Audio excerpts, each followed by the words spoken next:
I'd like to welcome you to WCPT AM's Out Chicago. Think of us as Sunday brunch with your gay best friends. Now please welcome your host, Scott Duff. And a happy Sunday fun day to everybody out there. Welcome to Out Chicago. Scott Duff here along with Ellen Miller. Good morning, Scott Duff. Good morning. And happy Father's Day to everybody out there. Happy Father's Day. Happy Father's Day and everything. And welcome to Out Chicago, where we promise never to use the military as a prop.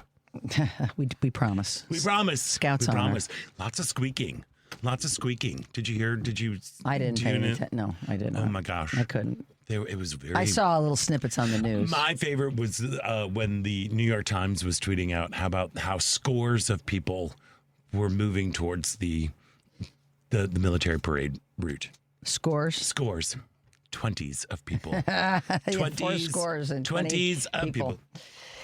Yeah, I heard it was not that well attended. No. Surprise. Shocker. He doesn't care. There we go. But we've got a great show today. Yes, we do. Broadway in Chicago presents Kimberly Akimbo, the Tony Award-winning musical that beautifully and hilariously explores adolescence. We were both there on opening night. Wonderful show. Oh my gosh, I was a mess. It's now playing at the CIBC Theater through June 22nd. And company member Rajon Odin joins us in the second hour. The Illinois Holocaust Museum and Education Center is hosting the acclaimed author Wendy Holden for a powerful conversation on her new novel, The Teacher of Auschwitz, based on the true story of Freddie Hirsch. Now, Hirsch identified as a gay man during the Holocaust at a time when being out was very, very rare. So we're going to speak with Education Director Leah Roche. She's going to be joining us to talk about the event and how LGBTQ programming and education is a part of the museum's mission all year long. And, you know, since everything's been kind of sour, we got to end on a sweet note. This week, we're going to chat with John Manchester from Windy City Sweets. He's going to be coming at us live from Midsummerfest in Andersonville. It's a beautiful day for it. I know. So we're going to be checking in on our ice cream competition, which I think you're doing pretty well on that one. Yeah, I have birthday cake. Yeah, I have lemon cheesecake. That sounded good, too. It is really good. It is really good. See what happens. It's a long summer. Yeah, I know. And, of course, we would love to hear from you, so give us a call at 773-763-9278. That number again is 773-763-9278. Of course, you can find us on Facebook, where we are coming at you live. Just head on over to Out Chicago Radio, and while you're there, give us a like and a click and a share and all that jazz. But if that doesn't float your boat, you can always tune in to WCPT AM 820. And while you're at it, follow WCPT and Heartland Signal on all of the socials. I think you can watch us on YouTube and all this sorts of fun stuff and junk. We're everywhere. Yeah, we're everywhere. We're everywhere. How are you, Ellen Miller? I am. I'm good. I had a great, not only weekend, but it was a week filled with culture and the arts. As you know, you went to go see 42 Balloons. I went to see 42 Balloons. Was it the opening night on Tuesday? Yes, it was opening night. So, Kimberly Akimbo, we both saw on Wednesday night, and that was great. It went by quick. To me, if it's 2 hours and 40, it goes by in a wink of an eye. Right there, that says it's a really great show, and great performers. It won 5 Tonys, so that was a lot of fun. Thursday night, I was at Second City for the opening of the ETC's latest show. And they never. You were all over the oh my place, God, weren't you? they never disappoint. They never disappoint. I don't even know the name of it. What's it called? It's called Theory of Everything. Theory of Everything. You know what? We can all use a lot of laughs these days. Go to Second City. Go to ETC. I hear the main stage show is great. I want to get in and see that. But the real highlight for me, and all 3, I felt like it was an embarrassment of riches, truly. I loved every single night. I felt like, pinch me. But 42 balloons, and a different musical. It was the North American world premiere. It's a young playwright. He wrote the show, he wrote the music. His first production, it premiered in London, and there's something about this show that I can't really put my finger on, but I just have to tell you, run, do not walk to see this show. Or float on over. Because it's at Navy Pier. Well, it's about balloons. It's about balloons. It's about balloons. It's not perfect because it is a new show and debuting here in Chicago for its, like I said, North American premiere. But it's got a lot of highs, as a balloon will have. It's got a little bit of lows, so you have to bring a hanky. I will tell you that. Alrighty. I said at intermission to Kathy, Broadway bound, Tony winner. Okay, that's how I feel about this show. You heard this it is here how I first, feel about America. this show. And then I said, and if it makes me cry in the second act, I don't just know what to say. And guess what? So we have there's this city, this is why I'm never leaving Chicago, only for vacations or maybe winter for a couple months. But all of these shows were fantastic, and we are just so fortunate to have these here and have so many these and a million more things. But highly recommended all three. Yeah, ETC, Kimberly Kimbo, and 42 Balloons. And the thing with 42 Balloons, which I think is really interesting because it, as you said, it premiered in London, in the UK. And now that it's having its North American premiere, I know all of the creators are just super duper jazzed about bringing an American story, a uniquely American story to America, and just seeing how it plays with American audiences and what resonates and everything. Clearly, it resonates. It's ringing like a bell. It resonated with me, and it's based on a true story. But I would advise you not to Google the true story. Do it after. And they even mentioned in the show, it's a true story. You can even Google it.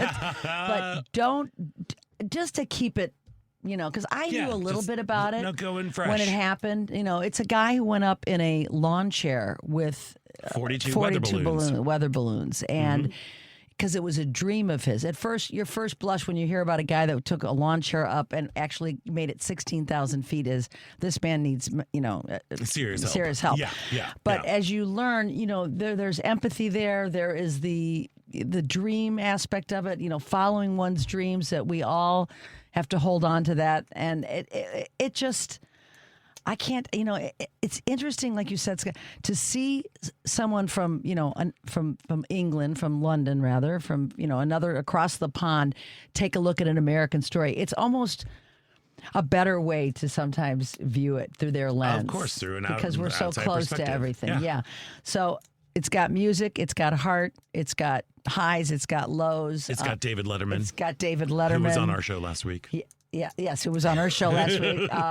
Wonderful. Austin was great. I ended up getting Doris from Broadway in Chicago dragged me into the cast party, and so I'm like, okay. And I proceeded to tell all the characters I will be at the opening night in New York for this show. Okay. I'm going to be there. There they we were go. so sweet. They're like, oh my God, I hope you're right.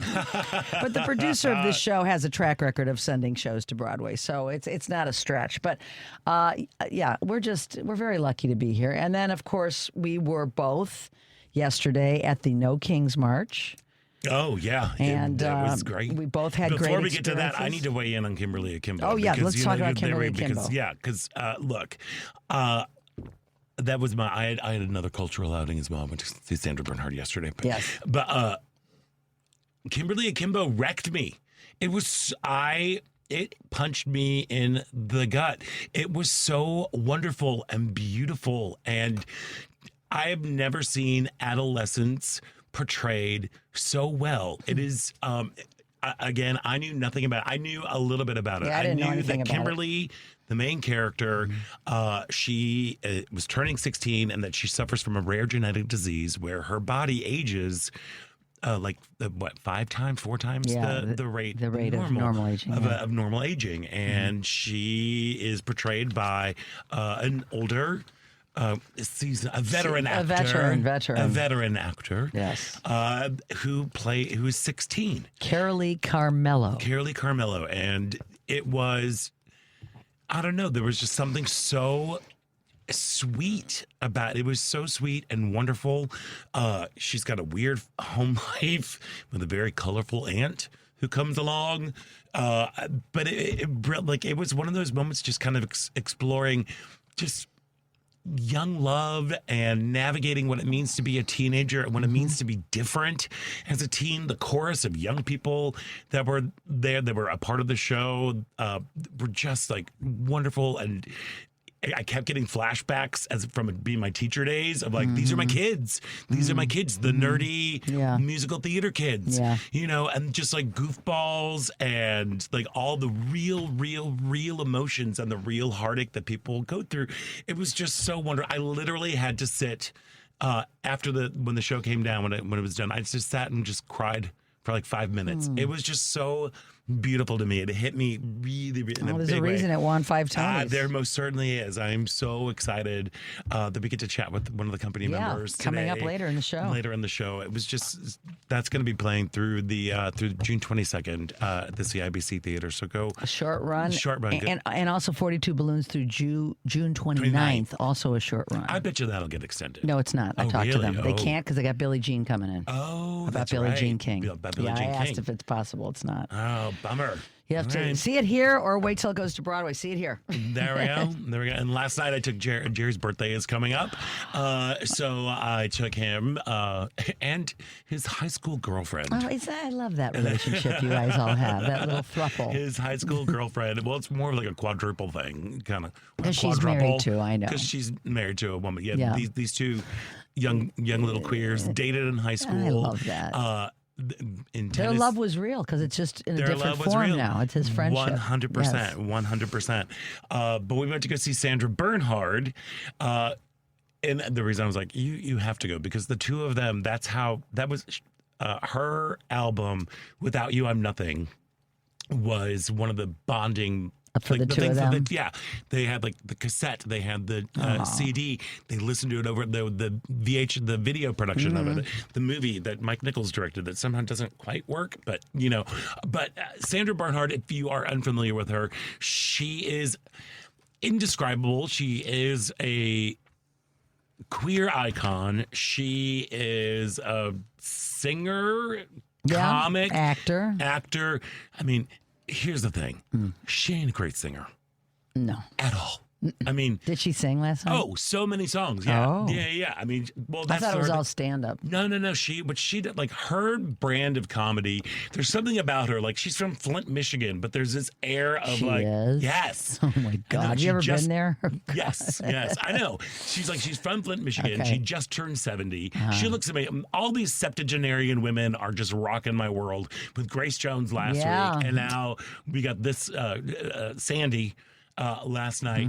There's just something about her that has her whole persona is like kind of peace and love, but with luxury and glamour behind it. And she knows she's better than you, but she'll hang out. She kind of condescends to like talk to you. Like there's something a little bit like better. She's just better than you. And I don't know. It was so much fun. She's a weirdo.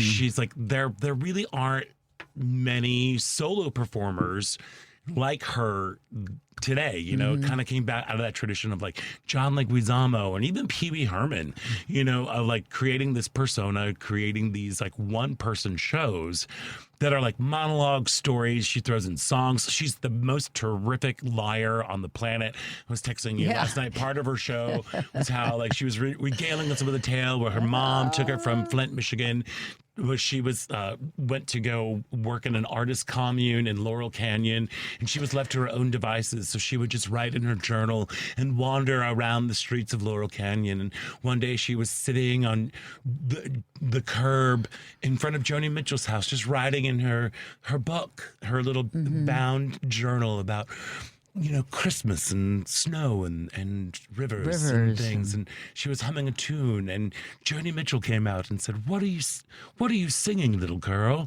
And we sat there and I'm just singing thoughts. And she's like, well, come to my house. And we sat for an hour and a half, and she claims that she wrote River with Joni Mitchell. So but then she busted into that song. I was going to ask, what songs did she sing? She sang, I know she closed with Little Red Corvette. Oh, She's all over the place. She's all over. She's all over the place. And here's the thing. there's something about her. There's this ease. There is this confidence that comes definitely. out of her. That's just so amazing. She did an incredible version about Easy to Be Hard from Hair. Oh, yeah. I love that song. I love that song. And that to me was like one of the highlights. That's cool. But that she did goes that. into she'll tell you a story. She talked about being mad at Morgan Fairchild while she was being mean to Morgan Fairchild while she was on Roseanne. That's how she came into Easy to Be Hard. And it was this interesting. weird, she just tells these weird stories, kind of brushes with fame. She made up this whole thing about running into Chrissy Hind at the Delta, at the Admiral Lounge at the airport. And how, Yeah, but did she kiss her and dance with her like I did? What? Well, maybe. According to her, she No, probably did. I have to preface this. What? She kissed me. I did not kiss her. All right. Well, that's another story. You need your own one-person show. Anyway, she was just phenomenal and Did fabulous. she say anything about Rosie? Because since Rosie No. is so, she probably just didn't go there. No. I mean, and why not? She's like, she didn't need to. Yeah. She No, didn't talk why about bother? Rosie. Yeah. Yeah, why bother about that? I'm glad you saw her, though. And, Yeah, and it was was- Jerry and his old flame, were they regaling in the Oh, in the yeah. memories I and- mean, before we got there early. We got there. late? No, we got there early because it was Oh. general admission. So we're and the friend that we went with was like, we got to get there early. It's general admission. I'm like, okay. Did you get a good spot? Oh, we got a great spot. Good. Yeah. We were wonderful. We were seated up on. We sat on the rail a little farther back. So it was at Park West, beautiful venue, so we were able to greet our public as people were walking by. Oh, I love that. It was very lovely. It's always but fun it was at a Park wonderful West. time. Good. and I'm there's glad you something got to do that. Something just so wonderful too about just seeing somebody who does her own thing. She's been doing her own thing her entire career. She has. You're She is very right about that. the queen of non sequiturs. I mean, she literally, it was great. And just to see also a queer woman in her 70s holding the room. She was just, And it was a good crowd? Big? oh, it was great. It was sold out. It was a good. sold out event. It was lovely and fabulous. And she gave a shout out to everybody who's like, hey, who went to the protest today? And we're like, woo, with a lot of people. Heck yeah. We're screaming and shouting and hooting and hollering for that. So, which actually, we should take a break and we'll get to talking about the rally. Hey, were you there yesterday? Because Ellen and I were. We would love to hear from you. So give us a call at 773-763-9278. That number again is 773-763-9278. If you were at the rally, we would love to hear from you. But I guess before we do that, go to talk about that, we do have to pay some bills. So this part of Out Chicago is brought to you by Team Hochberg. If you are purchasing a new home or refinancing your existing home, call Team Hochberg, your trusted local lender. Tim called to consolidate his debt and was so happy with David's advice, he left a 5-star Google review. He says, David personally called me regarding my refinance inquiry. After discussing my situation, David determined I'd be better served securing a HELOC instead of refinancing. David then spent considerable time providing valuable guidance and referred to me to KCT Credit Union for a HELOC. David's reputation on radio for genuinely helping others, even when there's no direct benefit to him, is well deserved, and I experienced this firsthand. Thank you, David, for your time and integrity. David thanks Tim for his amazing review and strongly encourages everyone to read Team Hochberg's nearly 600 5-star Google reviews. David helped Tim and thousands of WCPT listeners, but he can't help if you don't call 855-563-2843 or visit the website you know and love, 56david.com. That's 855-563-2843 or 56david.com. Lower.com, equal housing lender, NMLS 1124061. We're going to take a quick break, and when we come back, we're talking about no kings, only queens. So stick around. You're listening to Out Chicago right here on WCPT Heartland Signal.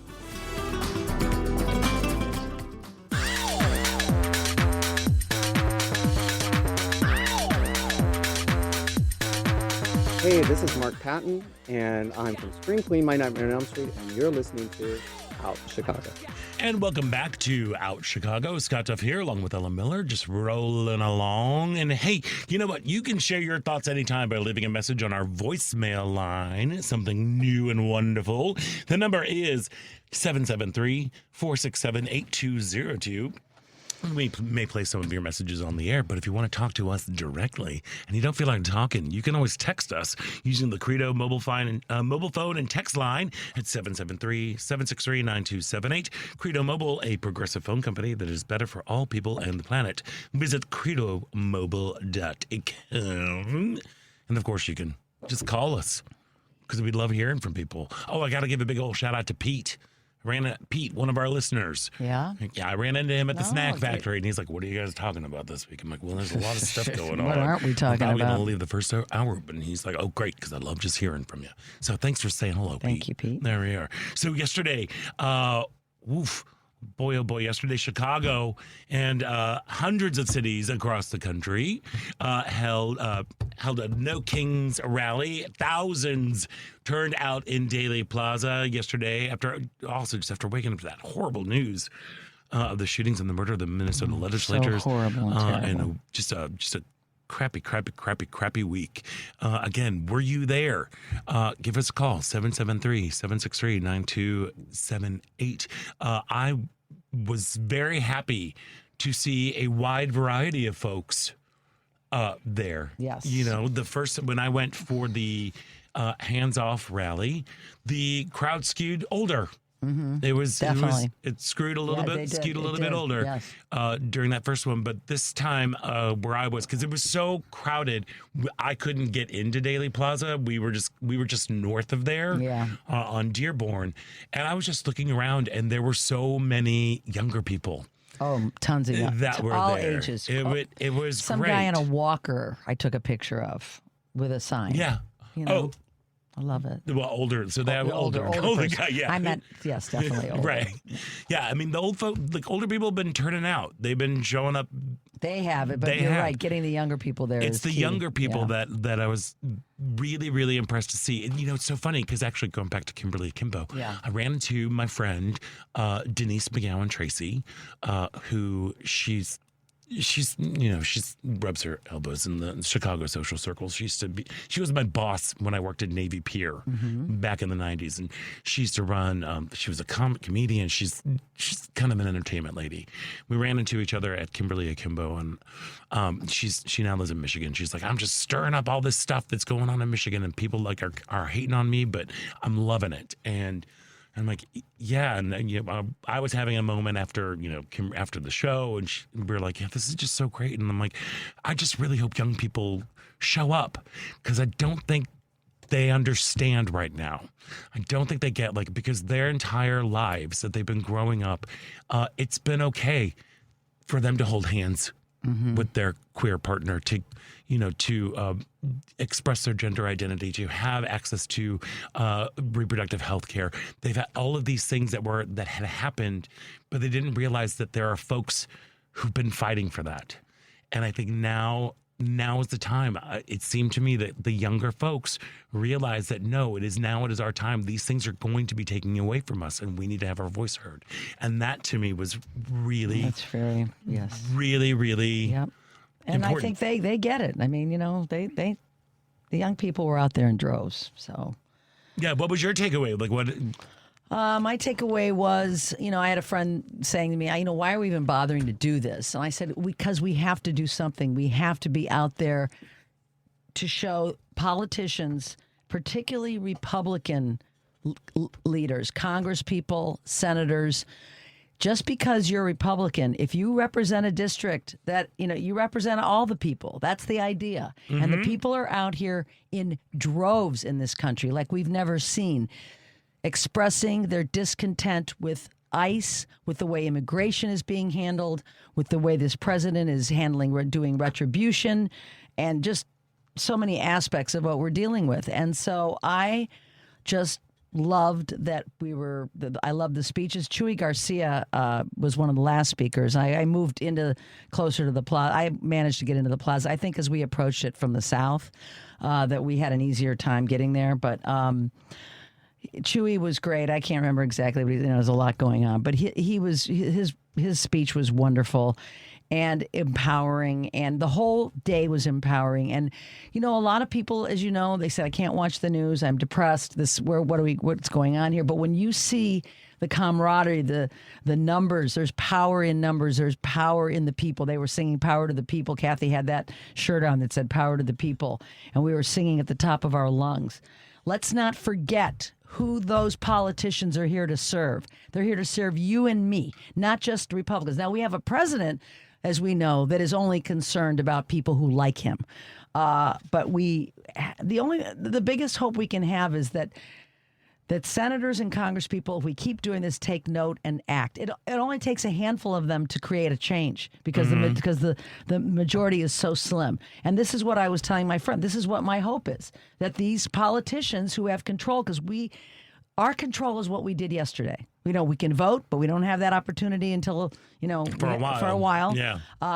But we also can march and we can show our discontent with what's going on. And we did that all over the country yesterday. Yeah, it was very, very heartening. And, as we've said repeatedly on the show, there is strength in numbers, there is power in numbers. Yep. And, there are a lot of people who, given what was going on in Los Angeles this week, with the Marines being deployed and all this stuff, people were nervous. I was nervous. I was genuinely nervous. I was glad the feds were here. I saw more people with phone numbers written on their arms, which is what you're supposed to do should you be detained and they take away your phone. That is people were in that sort of mind frame throughout this horrible administration. There have been protests that are happening all across the country, very small ones and very large ones. And again, I think what it does is it sends a message to people who are look, these are my neighbors. These are my neighbors who are out there doing this. They believe what I believe, and maybe it empowers somebody to get their voice heard and get their voice out there. There were thousands of people. For some reason, I cannot find a number. Yeah, they keep vacillating back and forth, but this was bigger for the hands-off rally in April. They said there were 20,000 people. I know this was bigger because that was that one too. This was much bigger. So I'm thinking more I've seen numbers like 75,000. I think it was at least 75,000 people out there. But it was very, very empowering. And again, there is strength in numbers, and we just need to have our voices heard. Yes, this is what democracy is about. Yeah, this is, as we said yesterday, this is what democracy looks like. I love but why the don't we go to chanting. the phones? The phone lines have lit up. Why don't we go to Gene in the south suburbs? Thank you for calling out Chicago. How are you doing today, Gene? Oh, very good. Great. After yesterday. Yes. Yes, right? Empowering. Were you there yesterday? Okay, so I was at the Beverly South Side Great. Protest and Orland Park. I made 2 protests. Come on, yesterday. Gene. Way to go. Come Way on, to go. Gene. There you go. Yeah. It was, you know what? It gave me so much hope. I was so being depressed over all this. Yes. Yeah. Yes. And yesterday was just so hopeful now, I know. And I hope he keeps up. Thank you. I hope he keeps up. Thanks, and Gene. my son was downtown, so my son was down there, and other people I know were. But I did the 2 out here, and kudos to everybody all over the state. I mean, have you seen the photos of Palentine? Yeah, I was about to say, Arlington Heights, McHenry, Gurney, Yes. My hometown of Hamilton, Ohio, which is as red as it gets. This is the message that needs to be sent. We are everywhere. We are not happy, and change must happen. And I was really, really, really hopeful by, as you said, the small towns in red districts all over this country that came out. It speaks volumes. Yeah. Yep. All Well, right, great. well, Gene, thank you so much for giving us a call, and thank you so much for showing up. Keep showing up, and Keep also showing up. keep waving. Keep showing up. And one of the things that also kind of really struck me too was the number of American flags that were there. That is a point of contention that it just drives me crazy that only Republicans think that they are patriotic, that the flag belongs to them. As I pointed out last week, my cousin, who decided to post on social media. Now, granted, he's got a very small social media presence, but he posted a giant, a thing of an American flag, the big flag that was being displayed on some sort of bridge, and he wrote "Celebrating Pride Month" on there because that whole narrative of it's the military month, all that stuff. And I replied to him, "Great! It's thank God that flag is just for straight Americans." Duly noted. Thank you so much. Our flag was hanging in front of our house. It's Flag Day yesterday. We had our flag up. And there were all American flags all up and down there I'm to not say, gonna let them take it away. They're not going to let us take away our patriotism. Let's go and let's talk to somebody in Palatine. Come on, Cindy. Welcome. You're on out Chicago. Hello. Hello, Cindy. How are you guys? We're great. We're great. How are you doing today? Great. Yesterday was glorious. I went to the Palatine No Kings protest. I've been to 3 others there. This was 10 times, no lie, 10 times the size. Mm-hmm. Then in the afternoon, I went down to Arlington Heights. Come on, My double hometown. dipping. Another hometown of mine. I'll take a real quick guess. Just watching by every time the light changed, they had to let another 300 or 400 cross the street. Oh, there wow. were thousands. Oh, there. wow. That makes me feel so good. Roger came. We had every age, disability people, every flag. It was crazy. It was just, and it was all, people are angry, but they're joyful in their love and they're caring to be with each other to say this is not right. Mm-hmm. And amen to that. Just, that's a great description, Cindy. Thank you. Really true. Yeah, it was just amazing. I didn't get to look at a lot of the news last night, but for Pete's sakes, Idaho at their state capitol was thousands in Idaho, thousands of people. So just duplicate this times 1,800 towns and villages, and this is the moment. We have it. I think we do, Cindy. Thank you so much for calling in today, and thank you for again double dipping, doing a little Palatine and a little Arlington Heights there. It's so great that you got up there and had your voice Have a heard. good day, you guys. Thanks, you too. so Enjoy much. the sunshine Thanks today. for calling. Yeah, there's something very, very.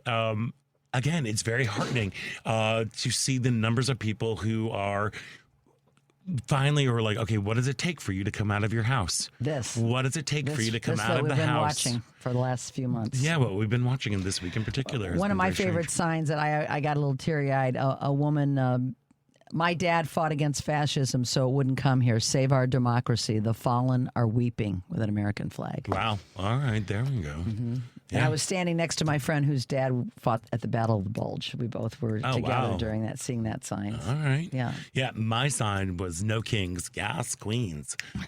That's what I was carrying around. I saw some other king free since 1776.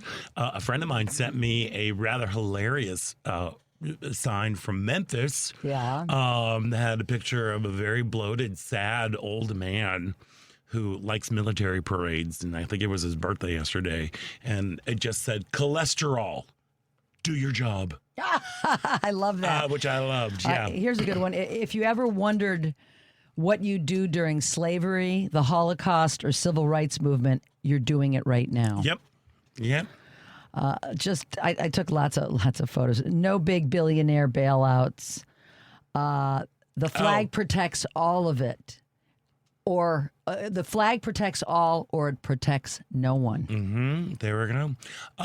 My favorite, too, there were a lot of No Faux Kings. No Faux Kings, FAUX. Yes, yeah, there we are. No Faux King way. There we are. Super callous, fascist, racist, sexist, Nazi POTUS. Yes, there we are. Yes, we can Say it fast. We 10 can thank times. Randy Rainbow for that one. Yes. Because that was one of his videos. Just supercalifragilistic. Yes. There we are. Perfect. Yeah, it was an amazing day. Let's go back to the phones. Roosevelt, welcome. You're on Out Chicago. How are you, my friend? Hi, how you doing? Thank you for taking my call. Of course. I'm not going to talk about me too much. I'm just going to say that I was downtown. And while I was downtown, I saw a young lady had a sign that said, wearing a red hat makes your D word small. Yes, There I we saw are. that one Yes, too. yes. Yeah, that was a good one. Yeah. Lots of remarks about Tiny Richards just running around. Tiny Richards. Tiny Richards. Yeah. Tiny That's another way of putting it, I Richards. guess. And Yeah. lots of poop emojis Lots too. of poop, lots of Yeah. doo-doo, lots of Tiny Richards. Mhm. But if you guys want to catch up, when I got home, the Midas Touch Network, one of the kids, I say kids, they're very good. I don't know if you guys are familiar. Yeah. I know. recommend them a lot because I get a lot of their stuff. I mean, on the hour, every 2 hours, and they're really up to date because they got so many people working for them. And they had one of the kids, I can't remember his name. He was there. He was interviewing people very close, I would say within 2 blocks of Daily Plaza. And he was reporting live, and he was just interviewing people and what they thought. And like he said, a lot of flags. To me, I want to say something that is rarely said, and I apologize for not bringing this up before. I want to thank you people, and I'm going to say in the nicest way of saying you people, and I'm referring to Anglo-Saxon brothers and sisters, because that was the majority, and that's what had to come out Yes. and put us together. Because here's the thing. They're the majority in this country. They're partially, we haven't won the majority vote, the Democratic Party, the Progressive Party, I believe since Kennedy. So we need for them to get involved, and brothers and sisters, all of us, because we're in this thing together. We're supposed to be the United States of America. And to mention this, the contrast, because I didn't see too much on this stupid parade that they had. You got to see the images of Marco Rubio in particular. They got him sitting down Yawning. next to McMahon. He didn't want to be there. You could tell his body language. Another thing I want to mention is you could mention, speaking of mentioning, you could only mention on one hand the amount of cabinet members for Trump that were there, because I believe at least 41 of them out of 52 weren't there. And the only one I saw was Kristi Noem and that idiot, MTG. She was there. She was grabbing any mic to say that, she was grabbing all the camera time and everything. But I saw her. I saw Kristi Noem. I saw the drunk. You know Yes, who I'm the referring drunk, to. yeah. Marco Hexa. Rubio. The drunk rapist. Drunk, yeah, there we are. Absolutely. Allegedly. Absolutely. Allegedly. I'm Yeah. saving us a Yeah, lawsuit. right. Allegedly. Yeah, right. Yeah, and the Marcellus brothers, in other words, Midas Touch, they reported and had a video for a minute and a half of Trump. Oh, my God. He looked like he was crying. He looked down because there were hardly any people. I believe there was maybe between 1,000 and 2,000. And you know what? They made a mistake. This is how inept they are. They had the people looking at all the soldiers and everything marches, but they didn't elevate so they could see. In other words, they were at the same level as the soldiers. So the people that were behind the first or second row, they couldn't see. Yeah. So it was even planned awful. Of The whole course. thing was ridiculous, and it looked horrible. I couldn't believe what I was seeing. Soldiers actually marching, and some knucklehead that was hired mentioned this. This march is sponsored by so-and-so, and this is so-and-so. So it's, we're using our troops as like a commercial. Yeah, You know? totally. Yeah, so there was at least 2 or 3 sponsors. I can't remember the names offhand. But man, Probably it was ridiculous. Bitcoin or whatever. Bitcoin. You know, Some but ammo company. Somebody connected to Bitcoin. You're right. yeah. Hey, listen, Roosevelt, thank you Thanks, so much for Roosevelt. calling. Glad you were out there yesterday. Yep, and Thank you, guys. thank you for bringing it up a very, very important point too. Hey, white folks. Yeah. It's up to us because we cannot. For too long, the Democratic Party has relied on black and brown people to come and support, and then after whenever we win an election, those communities tend to get lost and forgotten, and they're the ones who have historically done all the heavy lifting.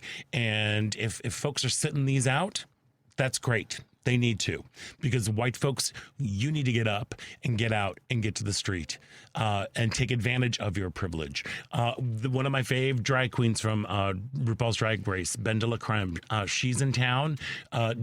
She's filling in, I think, at Teatro Zanzani for a while.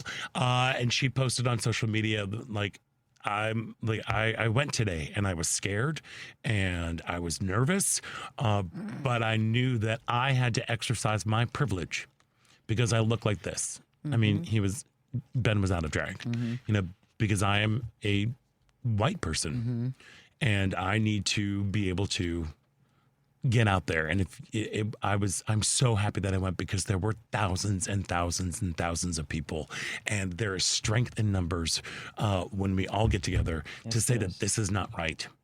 This is not right. We said it yesterday, loud and clear. We said it very clear yesterday. We've got to start having these conversations with folks, and we've got to take a break, because boy, oh boy, did I fly past. That's okay. That's it's our all right. show. We do what we want. There we go. We're going to take a quick break, and when we come back, there's more Out Chicago right here on WCPT Heartland Signal.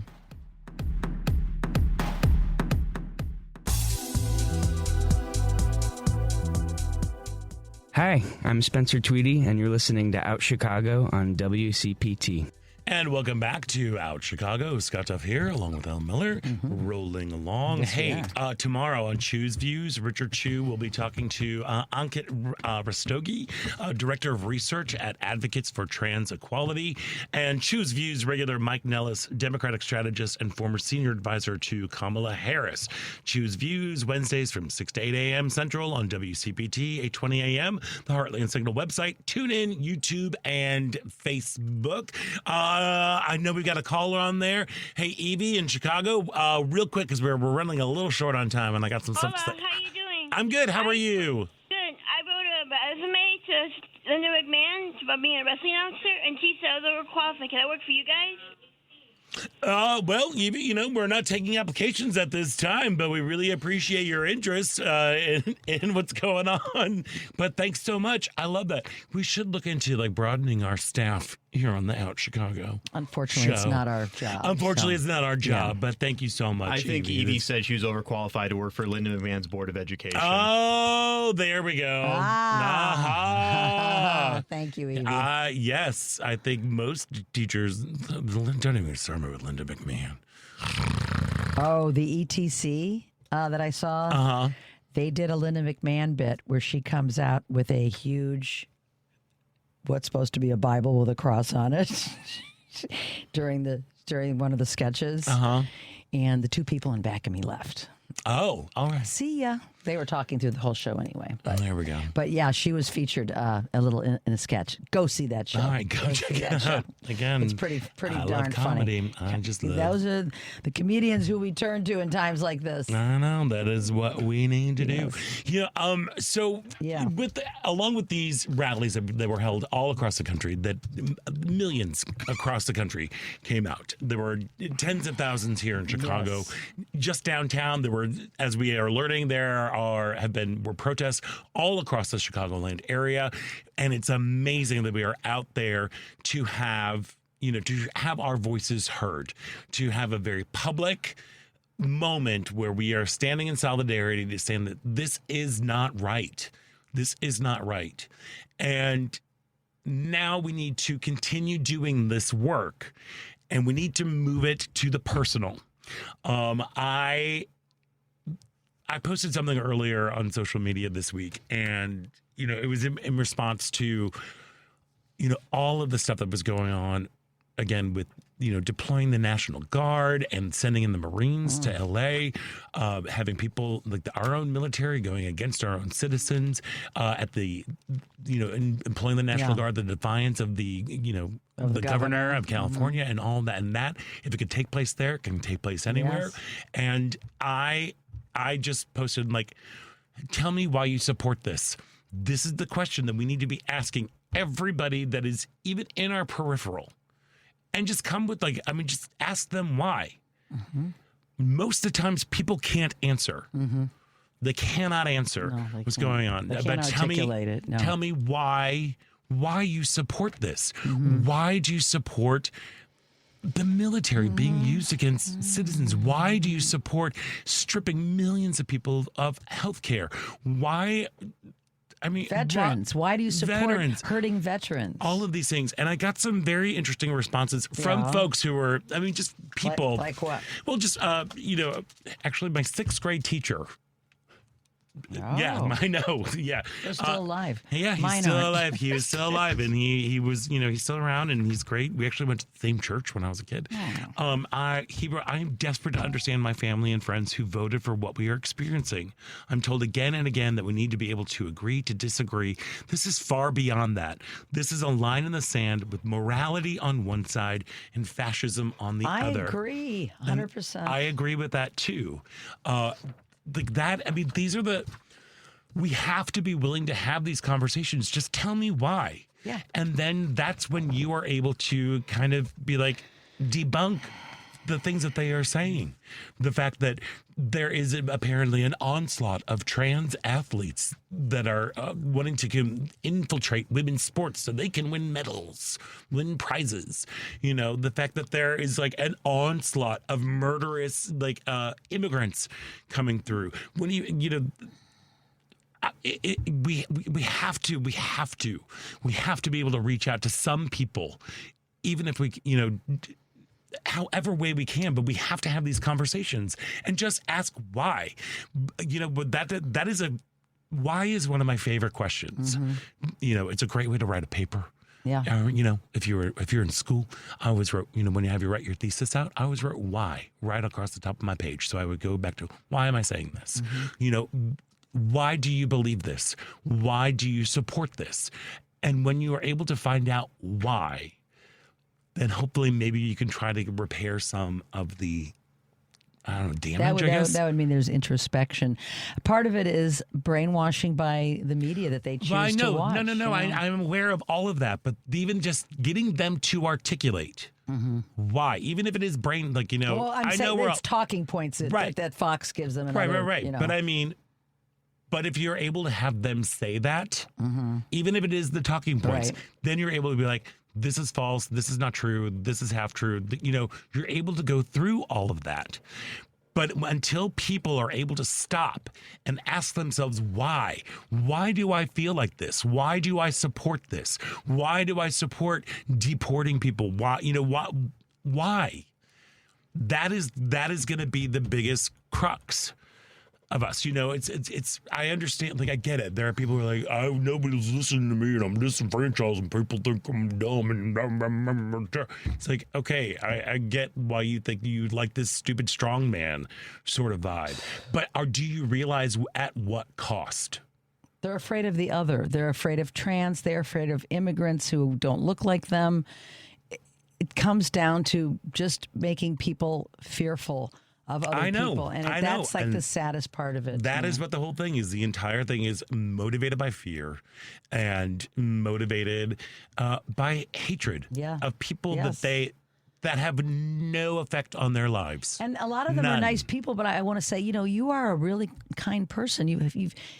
But you're supporting cruelty against your fellow American, against your fellow human. How do you square that?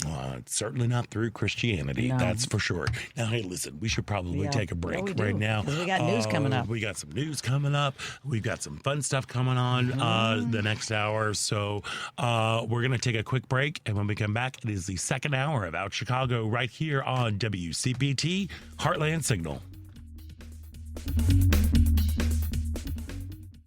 I'd like to welcome you to WCPT AM's Out Chicago. Think of us as Sunday brunch with your gay best friends. Now please welcome your host, Scott Duff. And welcome back to the second hour of Out Chicago. Scott Duff here, along with Ellen Miller, rolling along, Yes, singing we a are. song. See, we have some positivity today because of what went on yesterday. I know, and the Pope. And the Pope. We totally forgot about talking about the Pope. The Pope. The Pope. Delivering a message to folks down. I'm not going to call it Rapefield. But I call it Sox Park. I call it Comiskey. Yeah, or call it Comiskey. I call it Comiskey. Still call it Comiskey. Yeah, I do too sometimes. But like, how cool is that? That was awesome. I mean, I'm happy that he did that. I mean, I'm happy for he did those that believe for the Catholics. I mean, like that's a really cool thing. Andy wore a Sox hat in the Vatican, which I know Devin probably got very happy about. There we are. That's nice. Yeah, I know. Yeah. No. But, you know. Seems like a good guy. Yeah. So, there we are. We got some goodness. We got some positivity going on. And we got a great second hour for you today. A little bit later on, we're going to be chatting with Leah Roche, who is the education director of the Illinois Holocaust Museum and Education Center. They're hosting an event on the 19th with author Wendy Holden about her new book, The Teacher of Auschwitz, which is based on the true story of a gay man during the Holocaust, which, we know there are things. But the cool thing, too, about the museum is they integrate LGBTQ programming and education year-round throughout the museum. So we're going to be doing that. And, it is summertime. It is now officially summertime because Midsummerfest is happening in Andersonville. Yes. And we are going to be chatting with our friend. There are no kings in Chicago except for Abe Froman, the Sausage King of Chicago. It's a shout out to all the Ferris Bueller fans out there. Do you remember that? I saw the movie, but I don't remember. That was the name that he when they went to go to the restaurant, and he's like, "Who are you?" Like, I am Abe Froman, the Sausage King of Chicago. Yes, it's been a few years. And of course, John Manchester, who is the Candy King. John Manchester, the Candy King of Chicago from Windy City Candy Sweets. King. So we're going to be chatting with him a little bit later on. That joke just fell flat, didn't it, and everything. But hey, you know what? What doesn't fall flat is what's happening right now down at Broadway in Chicago. The Tony Award-winning musical Kimberly Akimbo has rolled into town on the national tour. It is a beautiful show that hilariously and just wonderfully and just so earnestly explores adolescence and hope and optimism. It's playing at the CIBC Theater through June 22nd. And joining us now is company member Regine Oden. Regine, welcome to the show. Hello. I'm so happy to be here. Oh, my gosh. Thank you so much for taking time out today. I know there's a 1 o'clock matinee, so you're kind of butting up against a call and everything, but congratulations. I kind of clumsily introduced the show because I was just so... Girl, this show, it messed with my head in the best way. I was weepy. I was laughing hysterically. I literally, at the end of the show, I just had to sit for 5 minutes afterwards and just kind of quietly just kind of cry in the best way possible. How would you describe the show, Kimberly Akimbo?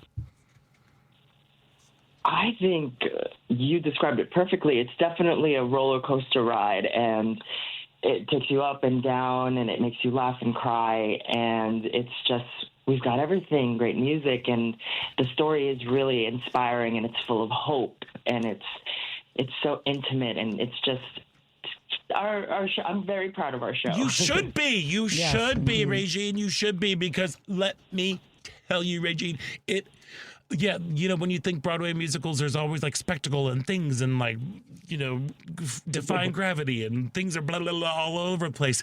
And this is like, it is an intimate portrait of a family and of young people just doing their things. And it really is just, thank you so much for bringing this show to Chicago. It was wonderful. Now, the curious part, as a company member, you're actually an understudy, and you cover 3 different roles. Correct. Girl, having been an understudy before, and I feel your pain. I've only had to cover 1. What is your process before a show aside from checking in on everybody? Like, are you okay? Are you okay? Are you okay? You know, like what is your process like before a show? Actually, I could tell you this firsthand. Yesterday, I went on for Seth. Oh my gosh! Oh, you did! Wow. The Chicago audience, let me tell you, is awesome. We're really good. We're really good. They give everything. But anyway, I had about an hour's notice. But while we were in rehearsals in New York, when learning the parts, I just took it one by one. And our company managers are so good at what they do. They give us the rehearsal time that we need. So I'm very comfortable with going on for any of those 3 roles. Amazing. And how was yesterday? It was awesome. The audience is electrifying. Mm-hmm. Yeah. We give good audience here in Chicago. Yeah. Had you performed in Chicago before? Is this your first time? Last night was my Chicago debut. Oh, yay! Fantastic. Congratulations. Amazing. And for folks who might not be familiar with Kimberly Akimbo, can you tell them who exactly the character Seth is? Well, Seth is this quirky little guy that goes to school with Kimberly, and I see him as sort of this one of the small things of hope that Kimberly holds on to, because he just gets her and he sees her for who she is, and they enjoy the same things. So it really uplifts Kimmy's character and also just the whole show. Yeah, he's kind of, for me, that particular character was kind of the audience's way in to being like, let's all be friends with Kim. Let's be friends with Kimmy. And just, quirky. He works at an ice skating rink, and he's into anagrams, and plays a tuba, that tuba song. That just got me. Oh yeah, that tuba song just got me. It was just so great. Did you have to learn to play the tuba? We did. We learned to play the tuba in New York City during rehearsal. What was that? Is it like a trumpet where you have to do that weird lip thing where the thing? Yeah. Girl, I don't even know. You just got some sounds out of it. I showed up to do my job, and now I can put play tuba beginner level on my resume. So. I love it. Is there any one moment on stage, whether you were performing or watching it, that really stuck with you? I just love skating around, watching it and being in it, because the skating is cool, and also the message of the song is really perfectly encapsulates our show. I think just again going back on the holding on tightly to hope and hoping that the next time is better. Yeah. Yeah, and like Scott asked about learning the tuba, I was watching going, are they all good skaters? How much practice did that take? We were able to have separate rehearsals on ice. Okay. In New York again, before we took it to the Polyglide, which is what the floor of the stage is made out of. Mm-hmm. And we got a lot of practice, and it was also really fun. So because everybody really looked good. I'm like, oh my God, they're singing, they're dancing, they're caulking, they're skating. How are they doing this? And they really pulled it off beautifully. So kudos to you and the rest of the cast. Really neat. Thank you. Yeah, it was one of those moments of like thrilling. They're ice skating on stage. How do they? But there's no ice. It's wonderful. Like, yeah, it was. At the end of Act 2, again, a great way to launch you into the rest of the show, which is just hilarious. The entire ensemble. Mm-hmm. Here's one thing that you need to know about Chicago theater, and about Chicago theater audiences. We are very, very big on the ensemble here in Chicago. We love, there's the ensemble ethic between so many Chicago performers about we are all telling this story together. and clearly you understand what it means to be a team player since you cover 3 different roles, and they're all so different. So there's something just so magical about watching again this entire company of people come together to tell this really, really beautiful story, and the whole you don't get a second time around. That I think just kind of is what punched me in the gut. I was like, oh God, that was heavy. Oh. Quick personal question: your middle name is Seven. Is there a story to that? I am the 7th grandson on both sides, and ever since I was a kid, I've been called Seven, and it just gives a little bit of an oomph to my stage name, more than Regine. Okay. What do your castmates call you? Regine. Okay. Got it. But I knew there had to be. That wasn't already oomph enough. Right. Yes. Perfect. Well, Regine, you got a lot of oomph going on there. Hey, this is your first national tour. What have you? And I think might be for some other because there are a lot of younger performers that are in Kimberly Akimbo that's now playing at the CIBC Theater with Broadway in Chicago. What have you learned about life on the road?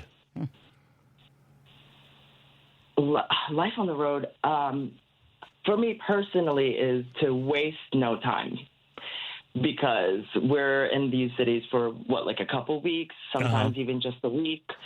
And for Chicago, for example, everywhere I turn, every corner I look, there's something I want to do. So every night I learn to rest so that I can take on the next day and really explore. What have you been exploring about Chicago? Because we know all the cool parts, but what have you found? You got something to share. What have you found? Me and the girls a couple of nights ago and last night went to Boys Town. All righty, there we go. Fantastic. That was a lot of fun to see, the wonderful queer community here in Chicago, to experience it, because I've never experienced it. I've only experienced, West Hollywood and New York. So it's fun to see. And the drag scene. Oh my gosh. We'll be here all night if I start. We got time. Where did you go? I went to Sidetrack because I was recommended that. There you go. Yes, as you should.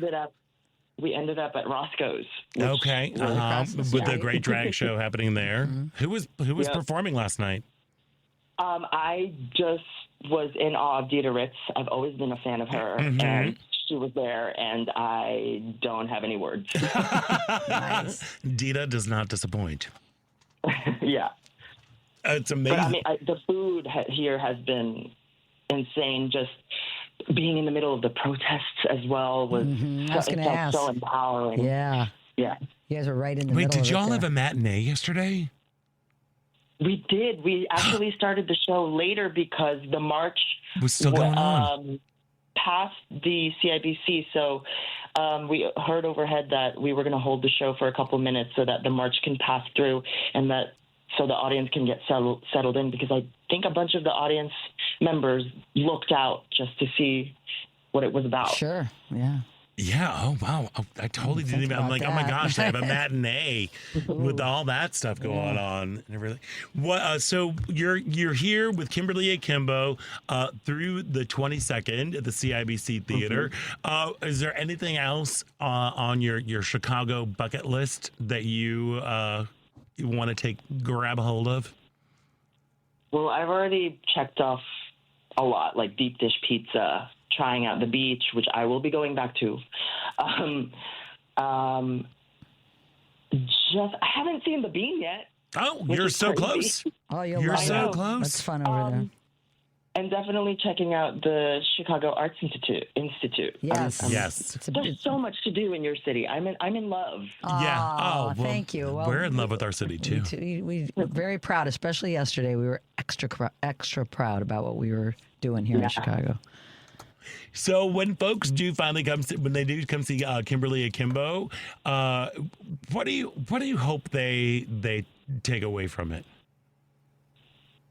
Again, going back to hope, I think we need that more than ever right now, given the circumstances that we live in and the state of the world.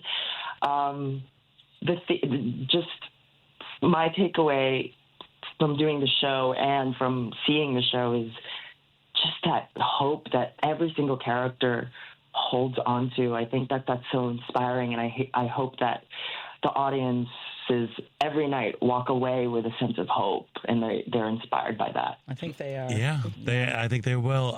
I know I was. Again, it was one of those shows that I have not seen in quite a while.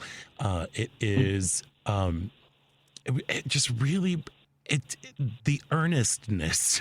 Oh, that's a good word, that yeah. kind of like it is just like it is just so true. And it, like I used to be a high school teacher, and I was the theater teacher. So watching, the four younger kids up there stressing out about their show choir event, and just like the real trials and tribulations and really big emotions over like perceived, small things, because the moment of like Kimberly's kind of she has a little moment on stage about age is your cure, like growing old is your cure, and growing old is my disease. That was a line that really stuck with me. It was just like oof, oof, and having the chance of being able to grow up. It really is something that's just kind of like just really. It helps you to put things in perspective, and like we are fortunate that we're able to grow older and that we're able to move through things together. So yeah, it really it's a special show. Yeah, and congratulations for getting to play one of the lead roles yesterday. That makes it all worthwhile. Thank you. Yeah. Really Thank nice. you very much. Yeah.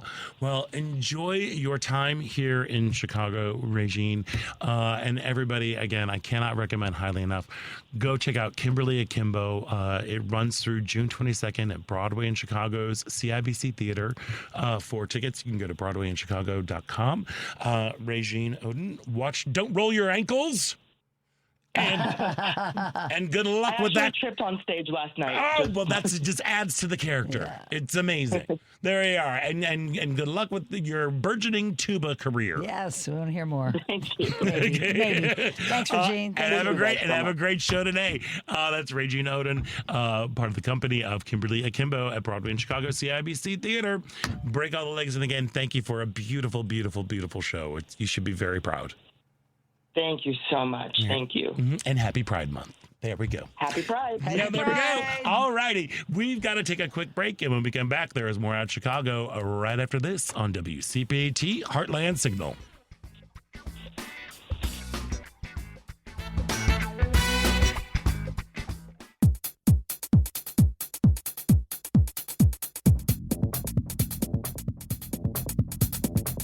Hi, my name is Amy Sumter. I'm a comedian as well as She's Crafty, and you are listening to Out Chicago. And welcome back to Out Chicago.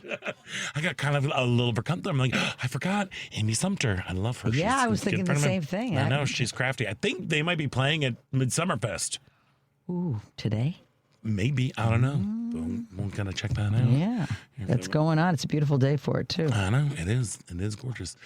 Hey, the Illinois Holocaust Museum and Education Center proudly embeds LGBTQ programming and education into its mission all year long. On the 19th, the museum is hosting the acclaimed author Wendy Holden for a conversation about her new novel, The Teacher of Auschwitz, which is based on the true story of Freddie Hirsch, who identified as a gay man during the Holocaust, which was like that. Totally rare. And joining us today from the Illinois Holocaust Museum and Education Center is Education Director Leah Roche. Leah, welcome to the show. Hello. Thank you for having me. Thank you so much for joining us today. When people think about the Holocaust, they don't necessarily immediately sense the intersectionality between LGBTQ rights and the Holocaust. Can you help shed some light on how these two things intersect? Absolutely. This is one of my favorite topics to talk about, to be honest. Great. Yeah. We got the right person. You did. Absolutely. But yeah, we as a museum believe 100% that Holocaust history is LGBTQ plus history. Queer people were absolutely targeted by the Nazi regime. They were harassed, they were arrested and sent to concentration camps and murdered because of their identity. And so this is an integral part of Holocaust history. You really can't separate it. But the museum also doesn't only focus on the past. We are not a history museum that only sits in history. We also use what happened in the past to inform our understanding of the world today, to encourage people to make connections, and ultimately to feel empowered to make better choices for the future. And so when we're talking about LGBTQ plus issues, we want people to realize that those are, human rights. And that there's an absolutely, a through line from the past to the present with LGBTQ plus rights. I do think a lot of people just forget about, the LGBTQ community. I mean, that's where we got the pink triangle. Right. They tattooed it on the arms. The LGBTQ people. And that was like a big thing that, the queer rights movement embraced that sign, that symbol, and put everything up. But in 2022, the museum hosted an amazing exhibit, Rise Up, Stonewall, and the LGBTQ rights moment. I actually saw the exhibit in D.C. At the now defunct Newseum, which that was the museum that was dedicated to the First Amendment. It's fantastic. So why was it important to host that particular exhibit? Yeah, so I from a personal point of view too, I also want to say that that was the very first exhibition that the museum put on since I joined the museum. Oh wow! So as a queer person who had never learned my own history, as a young person, it was completely denied to me, to be quite frank. And so all of a sudden I'm the director of education with this exhibition coming in. And so I'm doing all of my research and my work, and I'm learning about all of these incredible people who dedicated their lives to LGBTQ plus equality in our country. And it was absolutely a transformative experience for me to finally learn that history, to having a knowledge of a history of where you came from, right, is something that it provides a foundation for you to build off of. And it also is so important for allies as well, to learn that history too. We need as many allies as we can in this ongoing, unfortunately never ending pursuit of equity for LGBTQ people. But we brought the exhibition to Illinois Holocaust Museum, and I just felt like it was such a way to validate the movement, right, that this is a legitimate and important human rights issue, and to shine light on the history of that movement, and also, brought it again to the present day, not just talking about Stonewall itself, but the work that had come before that and after that in the movement. Yeah, see, this is why I love museums, and I love because. That the old saying, like, those who do not learn from history are doomed to repeat it. Yes. And it feels like we're kind of in an era where it seems like higher education is being attacked, where histories are being erased from like official websites and things. That the work that the Illinois Holocaust Museum and Education Center is doing is more important than ever. Just to remind folks of these events happened. We have to remember that. Yeah, absolutely. And, we keep that as a priority in all of our programming and our educational initiatives. We have teacher trainings to provide teachers with the knowledge and the tools to integrate LGBTQ plus history into their classrooms. We have, Rise Up, unfortunately, is no longer at the museum. Right. And actually, the museum in Skokie is temporarily closing. I know. I was going to bring that up a little bit later. So y'all are doing. Sorry, finish what you were saying. Sorry to jump ahead. Sorry to jump ahead. No, I just wanted to point out that it is temporarily closing, and so we're moving some of our exhibitions and creating some new exhibitions and some exciting experiences downtown in the heart of Chicago. So really excited about that. And for visitors who do come to see our downtown location, we are going to be introducing those visitors to a person named Fritz Kitzing, who is in one of our exhibitions, who is a gender nonconforming person who lived in Nazi Germany. Oh. And it's a story that's really not told very often. You know, when people do think of LGBTQ people in the Holocaust, they often think of gay men, right, because of that pink songbow that you mentioned earlier. But in fact, it was the entire LGBTQ plus community that was attacked during this time. And so we are focusing on, one specific person who, as I said, was gender nonconforming, was arrested, sent to camps, and through it all remained true to themselves and lived life on their own terms, did not change who they were. And it's a remarkable story of resistance, right, of keeping that identity and holding on to who you are, despite these horrific circumstances. So we're excited that visitors are going to be able to learn a little bit about Fritz and their story. And through that, think about the interconnectedness of the Jewish experience and the queer experience in the Holocaust. And again, the importance of understanding that there's this through line, right, from the persecution then to the continued persecution, discrimination, et cetera, today. Yeah. Do you find that people in general didn't connect those dots in the past, or are they aware of the plight of the LGBTQ people as well during Nazi Germany? Well, I mean, it's been a process, right? So I think today a lot of people are aware, but maybe not to the full extent, right? They may know like a handful of stories. There has been, as I mentioned, there has been a kind of an overemphasis on gay men, which we absolutely should talk about, but we should also talk about the stories that were not told before, and that it's a really exciting field of study, actually, because scholars are currently in archives and kind of digging up new stories and finding new people and this history that has been erased prior. So it's a really, like I said, a really exciting field of study and to be able to see history become unerased. Yeah. And thank you for that. Yeah, thank you for that. And so this is going to be a part of the downtown exhibit? Yes. Okay, and where is that? Because I know you're still open in Skokie, I think through the end of the month. Is that correct? And then you're moving downtown. Where exactly are you moving downtown during? Because the museum's going through renovations. Exactly. So actually, all of our exhibitions are closed in Skokie.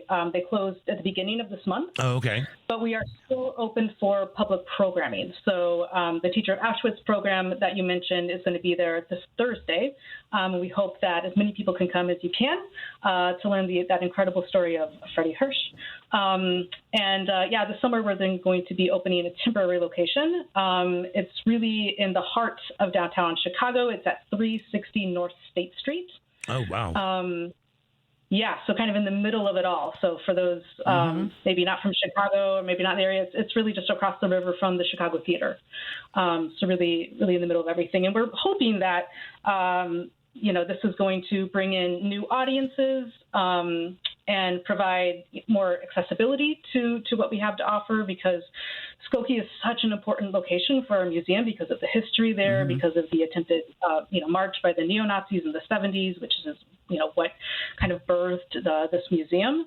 But it is a schlep to get up there, and if you don't have a car, especially, it's not so easy. So we're hoping that being kind of in the middle of it all will bring in a lot more people, and we hope that everyone listening can come check it out.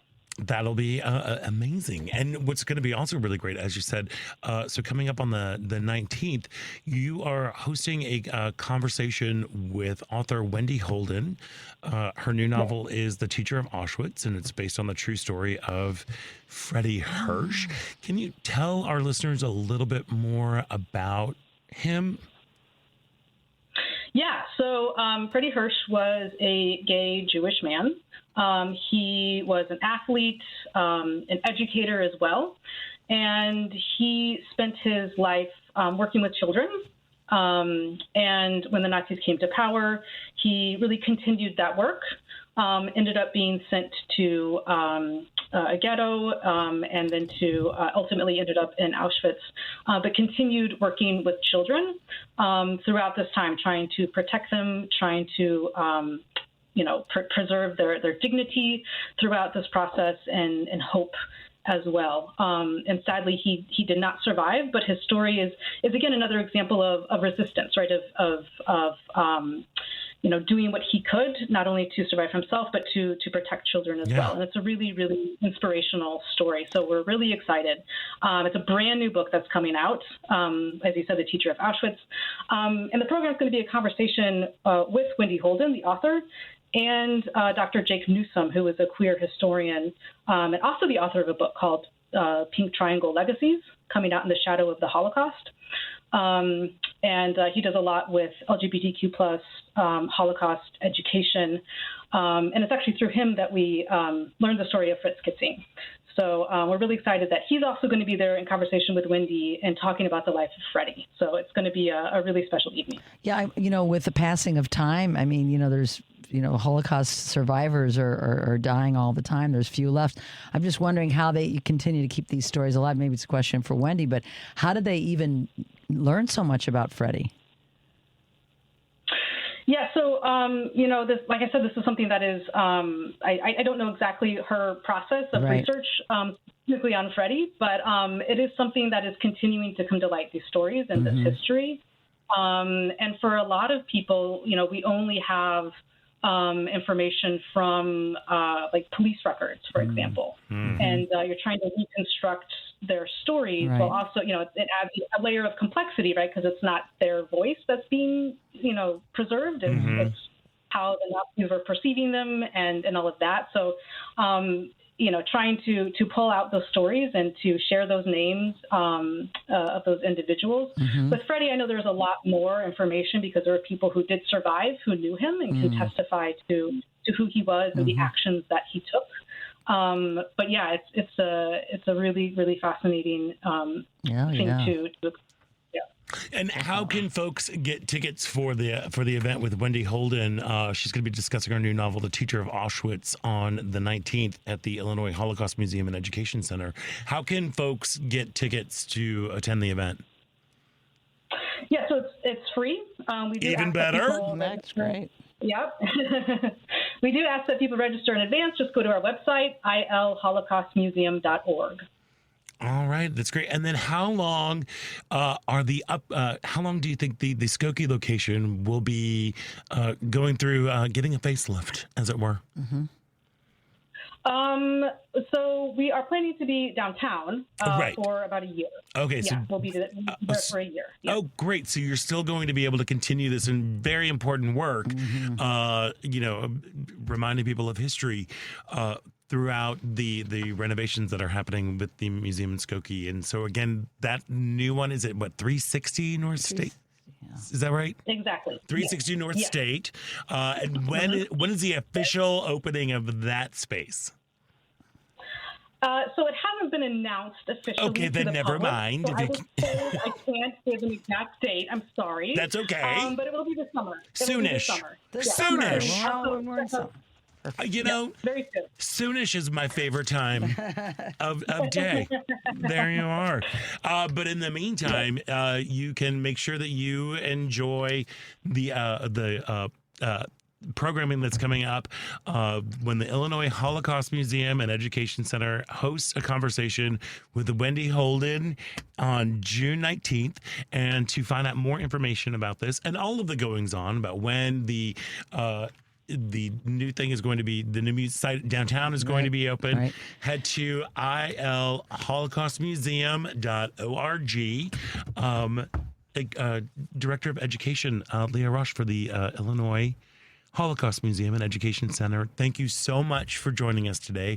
Thank you for highlighting these stories, not just during Pride Month, but year round, and for being a valuable resource for all of us, for the Chicago community and nationally, to be a place where we can remind ourselves about history and to be better people as we move forward. Thank you. Thanks so Leah. much. It's really an honor to share this history. Oh, well, thank you. It's an honor to have you. Thank you. Thank you so much. We are going to take a quick break, and when we come back, it is the final thrilling show-stopping moments about Chicago right here on WCPT.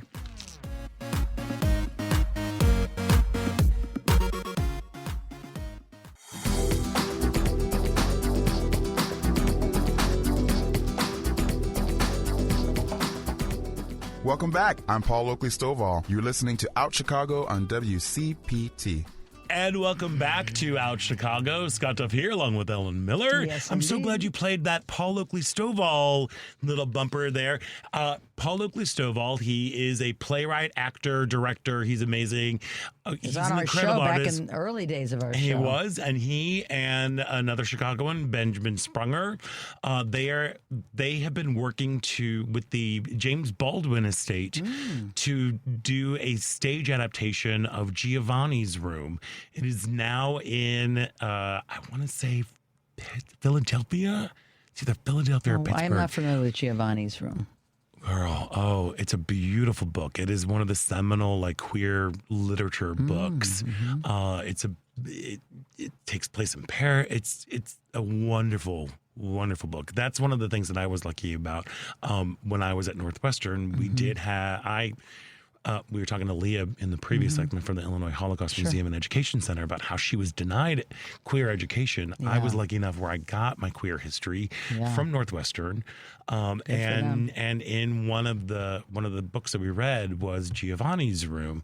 It takes place in Paris in the early 1900s, in the mid 1900s, I think. I can't remember, 40s, 50s, and it's a gay love story, and it really is wonderful. And Paul Oakley-Stovall and Benjamin Sprunger, they co-wrote this adaptation. They finally got permission from the Baldwin estate to do it. Paul is directing it as well, and it's a huge hit. So I just where want are to they do doing it? It's either Philly or Pittsburgh. Okay. Some P city Some in P Pennsylvania. state in It's in Pennsylvania. So if you're in a P city in Pennsylvania, go check it out. It just runs through the end of the month. But hopefully we'll have a new and very exciting life here. Sorry, that got me very excited. Totally off topic. Well, that's okay. I know. It's our show. I know. And there we are. But we've got one of our friends on hold because It's in like Philadelphia. I said, Philadelphia. There we are. It's at the Quintessence Theater in Philadelphia, PA. Yeah. There you go. It is. Yes, go check it out because I was a part of a reading of it cool. years ago. Very nice. Anywho, as we said earlier, and I'm going to stand on this hill, we have no kings in Chicago except for Abe Froman, the Sausage King of Chicago. Again, go back and watch Ferris Bueller. You'll get that joke. It's really, been a while, it's a like really I said. good joke. There we are. Abe Froman. There we are. And of course, John gets the Manchester, joke. I who is hear the him laughing. candy king of Chicago from Winnie City Sweets. Hello, John. How are you today? I am excellent. There are kings in Chicago, and it is the Candy King. The Candy so King. thank you so much for welcoming me. That's you. Thank you so much, John. First of all, you are coming to us live from Midsummerfest right now, and you're putting people's faces on cookies. Yes, we are. We've had a great time. Yesterday was packed, and it's also starting to fill up today. And I think we went through about 250 to 300 cookies. People have been doing it for Father's Day. They've been doing it just friends. Another big one has been dogs. So yeah, I people can have see been that. coming by and putting their dogs on the cookie too, and it's been fantastic. The people that have come into our tent, and what they do is we can either take their picture or they're actually looking through their phones and have, just rifling through, and you can just see the joy where they're looking through all the different pictures and which picture should we pick and this and that. And there's a lot of families and things like that, but it's generated just a ton of excitement and a lot of joy. Oh, it sounds like it. I mean, that is what the Candy King of Chicago does. He brings joy. He brings joy and your dog on a cookie. Yes, you brought joy to us many times. That is. And here's the other quick one. there's a lot of friends here in the neighborhood. And what they've also done, they've taken very good pictures or found very good pictures of their friends. And they've also found some pictures that are not so flattering. And we had a group yesterday they bought 2 cookies. One they took with them, and then they bought another one, and we just left it on the table, and then they pretended to walk around, and they walked up, and they said, like, "Oh, what's this?"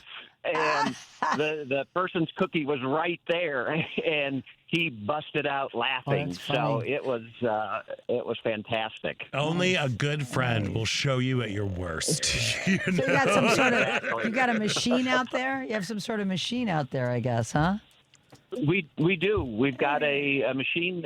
It's a food printer, and they're about 3-inch round sugar cookies with white frosting, and we can literally print anything on top of it, whether it's a picture, a saying, logos, really anything you want. Yeah, I actually had a cookie a friend brought over a couple weeks ago that I ate with the Pope on it. So, I guess no stone is unturned when it comes to these faces. You can put. It was pretty funny, though.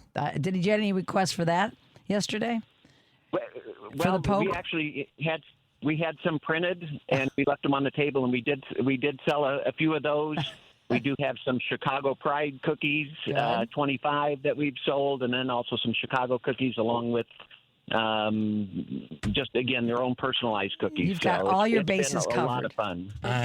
We do. I love it. Of course, your Windy City Sweets. Now, this technology is not just exclusive to Midsummerfest. Like, if people wanted to do this, they can always stop by Windy City Sweets to get some, some faces on cookies or things. It's whatever event that you have. We've had a lot of interest from people for birthday parties, some baby showers, and different types of events, anniversaries, even a couple graduations. We had somebody that bought Northwestern. Their daughter graduated from Northwestern. I don't know if she has or is going to, but we made like 6 specialty cookies for her that had Northwestern on it and her picture and her name on it. So really, any event you want to highlight or just pretend events, you can do. Almost too nice to eat. I know, right? But hey, they're delicious because it is Windy City Sweets. Yeah, we love cookies. Also, Windy City Sweets, you're also helping out Center on Halstead like you did last year. Don't you have like some delicious rainbow fudge and some other delectable treats that you're doing some... We do. Right now at the booth, we do have our rainbow fudge, and a portion of the sales will go to the Center on Halstead Street.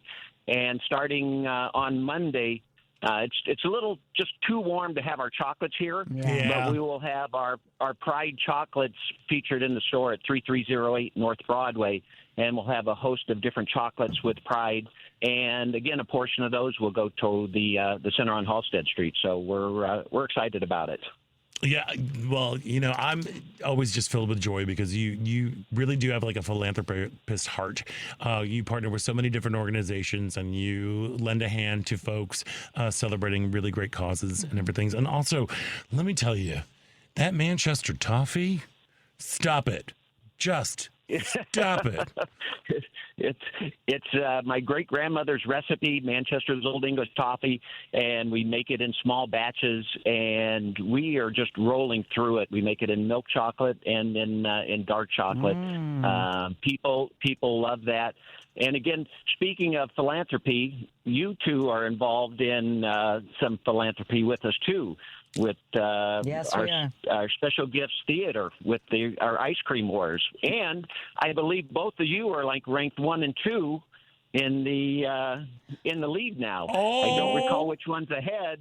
It better be lemon cheesecake. It better be birthday cake. It better be lemon birthday cheesecake. Birthday cake. Lemon cheesecake is so delicious and refreshing on a hot day. A little bite of lemon, citrus, kind of brighten everything up. Yeah. It's the battle of the cake. It is. So, well, we're good. All right, we'll have to stop in and bolster my chances there. So, I know we're really good at serving cake. Yes. There we are. Hey, John Manchester, thank you so much for taking time out today to join us. I know you're busy because you're at Midsummer Fest right now in Andersonville. If you're planning on stop by the fest, which you should, because it's Andersonville. It's the neighborhood.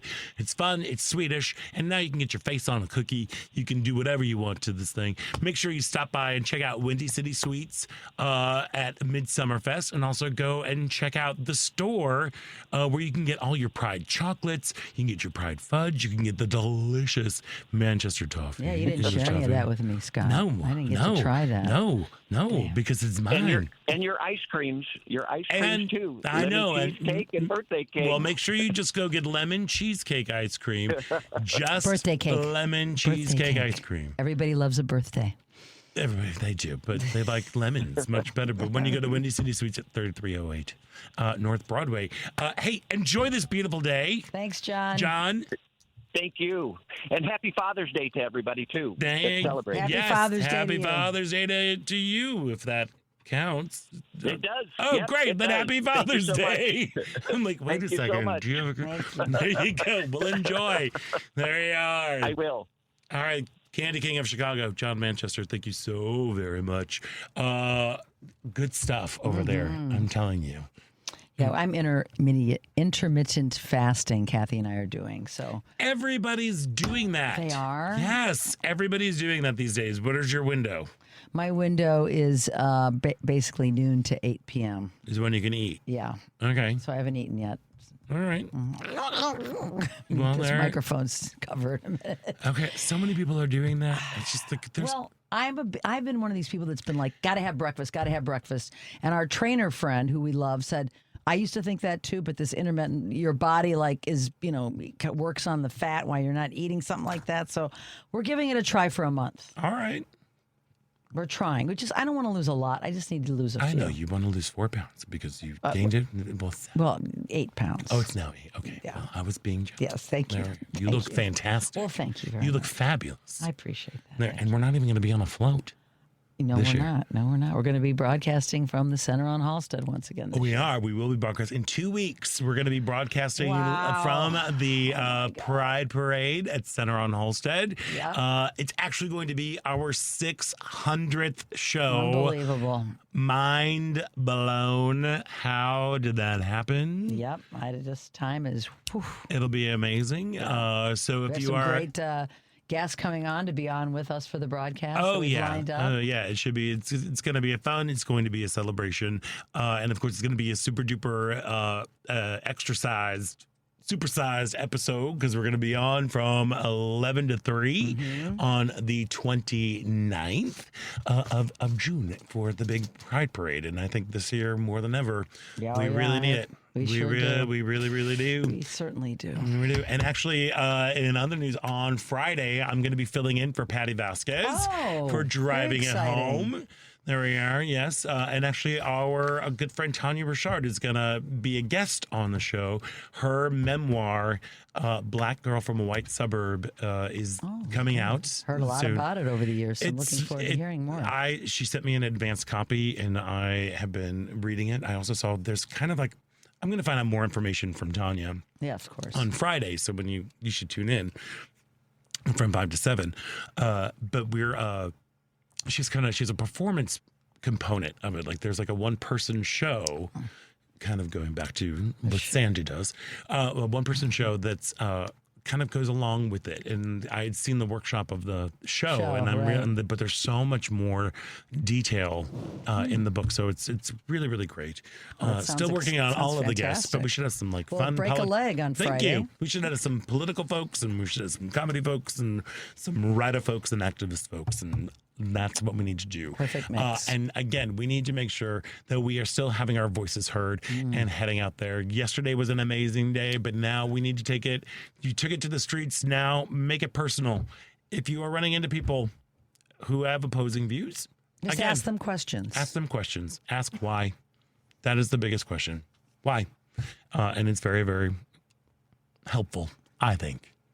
Anyway, hopefully it will be. Hopefully. Well, anyway, so that'll do it for us for this week's Out Chicago. I want to thank all of our guests, Regine Oden, Leah Roche, and of course John Manchester, the king of candy. Devin, thank you so much for all that you do today. There we are. Paul, thanks so much. It's Pride Month. I'll be nice to you. Thank you so much. Ellen Miller, enjoy the rest of this day. You had a big day yesterday, so rest up. Thank you. You enjoy your day as well. Thank you. I most certainly will. And I'm Scott Duff, and until next week, stay proud.